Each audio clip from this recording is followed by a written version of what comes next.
வேர்க்கடலை முந்திரி பருப்பெல்லாம் போட்டு நல்லா வறுத்துட்டு பெருங்காயத்தூள் போட்டேன். வெங்காயம், இஞ்சி, பச்சை மிளகாய் போட்டு நல்லா வறுத்துருக்கேன். இது வந்து செவந்த பிறகு நம்ம இந்த அவுலில் போட வேண்டியது தான். பாருங்கள், அவள் வெங்காயம் கொஞ்சம் வதங்க போகிற கொச்சுங்க, ரொம்ப வறுக்கணும்னு கிடையாது அவள். அது பார்க்கலாம் இந்த மாதிரி நம்ம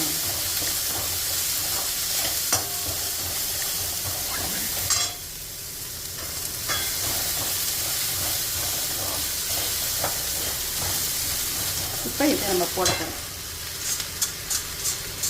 அவ்வளோ நல்லா கலரி விட்டுட்டிங்கன்னா சின்ன தீயில் வச்சுட்டிங்கன்னா அது நல்லா இதாகிடும், வெந்துடும். இந்த மாதிரி அப்படியே கலரி கொடுத்துட்டே இருங்க கொஞ்ச நேரம்.